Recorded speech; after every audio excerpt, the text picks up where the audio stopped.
माननीय प्रधानमंत्री जी से सवाल पूछे थे, सेबी की चेयरपर्सन से सवाल पूछे थे और आईसीआईसीआई बैंक से सवाल पूछे थे। इनमें से कौन मोहरा है और कौन खिलाड़ी है मुझे नहीं मालूम, लेकिन एक मोहरे का जवाब आया, आईसीआईसीआई का जवाब आया। उस बारे में थोड़ी चर्चा कर लें, क्योंकि उस जवाब से और सवाल खड़े हो जाते हैं। उस जवाब ने हमारा काफी काम आसान कर दिया। इस पूरे घोटाले का एक परत और खुली इस जवाब से। They have helped us in unlayering this exposé even further.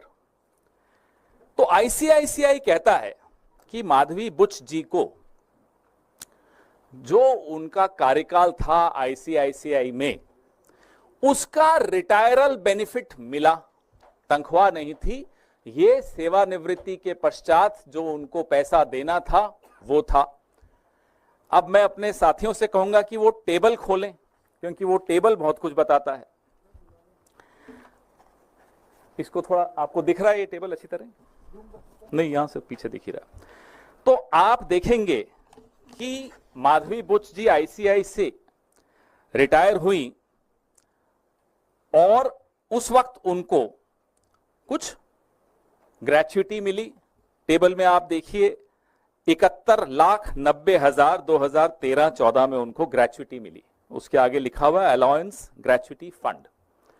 2014-15 में 5,36,08,825 रुपए, ये हम मान लेते हैं 1 मिनट के लिए कि ये रिटायरमेंट कम्यूटेड जो पेंशन है ये उनको मिल गई। चलिए मान लिया। उसके बाद मुझे एक बात बताइए कि किसी भी व्यक्ति को रिटायरमेंट के पश्चात हर साल पेंशन का अमाउंट बदलता रहता है क्या? बीच में बंद हो जाता है क्या और फिर से शुरू हो जाता है क्या? कभी हुआ ऐसा? मैं बताता हूं कैसे हुआ। यहां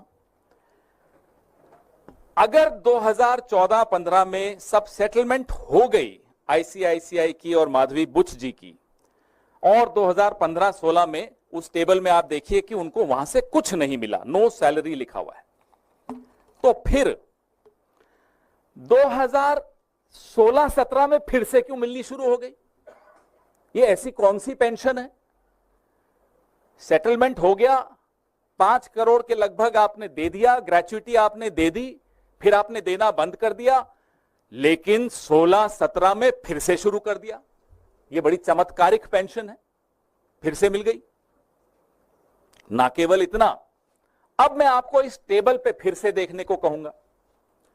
इस टेबल में आपको 2007 से लेकर और 2013-14 जब तक वो आईसीआईसीआई में थी, उनकी तनख्वाह दिखाता हूं। एवरेज अगर आप इसकी निकालेंगे, if you take out the average salary, annual salary of Madhavi P. Buch ji when she was in the ICICI between 2007-8 and 2013-14, the average comes out to be 130 lakhs, 1 crore 30 lakhs, 1 crore 30 lakh. और pension का average कितना है साल का? 2 करोड़ 77 लाख। कौन सी ऐसी नौकरी है जहां पेंशन तनख्वाह से ज्यादा है, डबल से ज्यादा? ये तो हमें मालूम ही नहीं था। ये तो कल आईसीआईसीआई के जवाब जब आए तो रिसर्च की। पेंशन से ज्यादा तनख्वाह होती है, हमने बचपन से सुना था। तनख्वाह से ज्यादा पेंशन न्यू इंडिया में आने लग गई। कुछ लोगों को मिलती है, उसके लिए आपको मोहरा बनना पड़ता है, उसके लिए आपको प्यादा बनना पड़ता है। हम इस बात का जवाब, आईसीआईसीआई से हमें कोई गुरेज नहीं है, वो दे दें, हमें कोई दिक्कत नहीं। उम्मीद है कि माधवी पी बुच जी ये टेबल देखेंगी और जवाब देंगी कि ये 16-17 को फिर से पेंशन क्यों मिलनी शुरू हो गई, तथा कथित pension, the so called pension. वैसे मैं आपको बता दूं, ये वही साल है जब वो सेबी में होल टाइम मेंबर बन गई थी। तो जब सेबी में होल टाइम मेंबर बन गई तो फिर से तथाकथित पेंशन मिलनी शुरू हो गई। और पेंशन कितनी? 2 करोड़ 77 लाख औसत एवरी ईयर। तनख्वाह कितनी थी, मैं फिर से दोहराता हूं, 1,30,00,000 सालाना औसत तनख्वाह 2007-8 से लेकर और 2014-15 तक। ऐसी नौकरी हम सबको भी मिलनी चाहिए जहां पेंशन तनख्वाह से ज्यादा हो।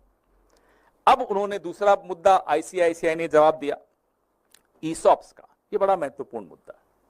जो एम्प्लॉइज स्टॉक ऑप्शन है, आईसीआईसीआई कहता है कि हमारे एम्प्लॉइज इंक्लूडिंग रिटायर्ड एम्प्लॉइज के पास एक चॉइस होती है एक्सरसाइज करने की अपना ईसॉप 10 साल वेस्टिंग के बाद तक। ये आईसीआईसीआई ने कल अपने जवाब में कहा। अब मैं आपका ध्यान आकर्षित करता हूं, जो उनकी ईसॉप पॉलिसी यूएस की, जैसे हमारे यहां सेबी होता है, यूएस में एसईसी होता है। अमेरिका की एसईसी की वेबसाइट पे आईसीआईसीआई ने जो अपनी ईसॉप की पॉलिसी डाली है वो तो कुछ और कहती है, हिंदुस्तान की वेबसाइट पे डाली नहीं। ये एक और सवाल है, आपने अपनी ईसॉप की पॉलिसी पारदर्शी तरीके से हिंदुस्तान की वेबसाइट पे क्यों नहीं डाली? चलिए, नहीं डाली होगी, कोई कारण होंगे। अब आइए आप, जो अमेरिका में एसईसी की वेबसाइट पे आईसीआईसीआई ने अपनी ईसॉप की पॉलिसी डाली है, वो कहती है कि former employees can exercise their ESOPs within a maximum of 3 months following their voluntary termination. अगर मैं आईसीआईसीआई से खुद इस्तीफा देता हूं या देती हूं, तो उस इस्तीफे की तारीख से 3 महीने के भीतर मैं अपने ईसॉप्स को वेस्ट कर सकता हूं, उसको मैं भुना सकता हूं, मैं ले सकता हूं। ये उन्हीं की पॉलिसी है, उन्हीं की वेबसाइट है, प्रेस रिलीज में लिंक है, खोल दीजिएगा, पढ़ लीजिएगा। तो ये 8 साल बाद माधवी बुच जी इस्तीफा देने के 8 साल बाद ईसॉप भुना रही हैं। ये कौन सी पॉलिसी के तहत भुना रही है? नई पॉलिसी कहां है, कौन सी वेबसाइट पे है? आईसीआईसीआई हमें बताए। We demand to know from ICICI. We can only go by the website of SEC, where you have uploaded your policy, which says that within 3 months of voluntary termination, you can exercise your ESOPs. This lady in question, Miss Madhvi P. Buch, is exercising her ESOPs 8 years after she voluntarily terminated her services from ICICI. And strangely, the benefit that accrued to her coincided with her tenure in SEBI. अब जो share का value बढ़ा इस company की, उस बढ़ी हुई value में इन्होंने एक्सरसाइज किया अपना ईसॉप। और ये बड़ी अजीब सा संयोग है कि तब ये सेबी में थी। क्या ये लाभ, इस तरह का लाभ आईसीआईसीआई के बाकी तमाम कर्मचारियों को भी मिलता है? हम ये जानना चाहते हैं। या एक स्पेशल पॉलिसी है जो वेबसाइट पे भी नहीं है, वो कुछ लोगों के लिए है, कुछ प्यादों के लिए है, कुछ मोहरों के लिए है, किसके लिए है? मेरे आपके लिए नहीं है। अगर मैं आईसीआईसीआई में होता या आप आईसीआईसीआई में होते तो। लेकिन माधवी बुच जी 8 साल के बाद ईसॉप्स को एक्सरसाइज करती हैं। कौन सी पॉलिसी के तहत करती हैं, हम ये जानना चाहते हैं।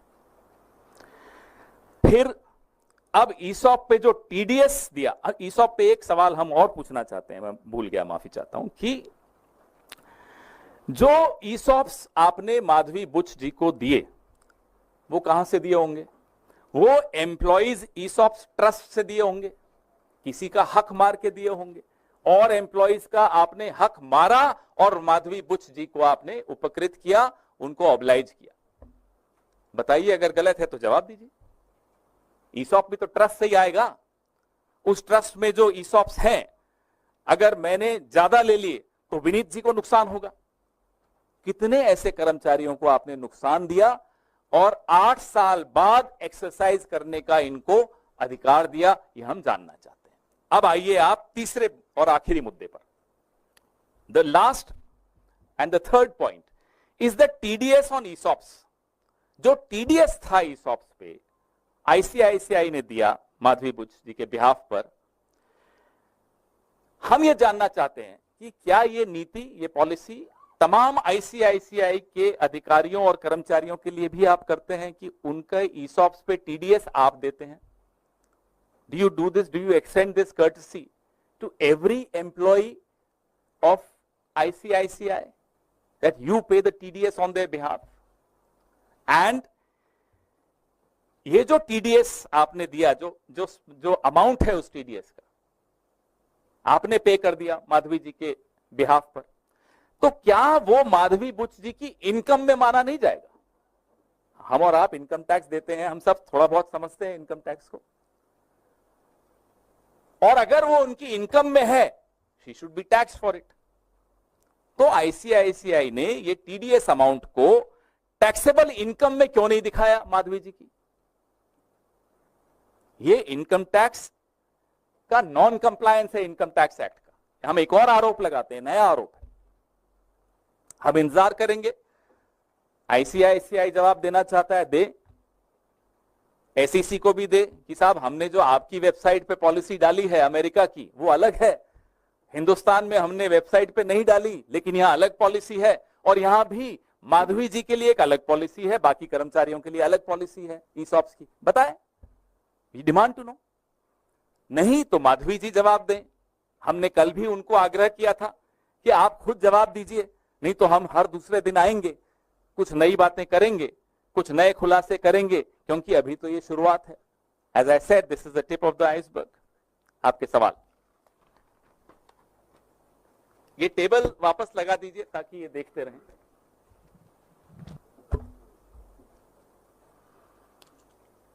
कोई कंफ्यूजन तो नहीं? मैंने बड़ा सिंप्लीफाई करके कोशिश की है समझने की भी और समझाने की भी। पवन जी, मेरा सवाल आपसे ये है कि आपने कल भी प्रेस कॉन्फ्रेंस की और आज भी आपने प्रेस कॉन्फ्रेंस की, सरकार की ओर से या बीजेपी की ओर से कोई जवाब नहीं आया। क्या आप लोग कोई कानूनी सहारा भी लेंगे इस मसले को लेकर? आपको जो अभी जवाब आ रहे हैं ना, ये किसी को बचाने के लिए आ रहे हैं। जिनको बचाने के लिए जवाब आ रहे हैं वहां से आप किसी जवाब की उम्मीद मत करिएगा। उन्होंने अभी अपने मोहरे आगे रखे हैं, अभी मोहरे जवाब दे रहे हैं, लेकिन शतरंज के खेल में खिलाड़ी को बचाने मोहरे नहीं आते। ये पहली बार हो रहा है, यहां भी नहीं बचा पाएंगे। रही बात कानूनी सहारे की, इंतजार कीजिए, अभी शुरुआत है, अभी तो बहुत कुछ आना है।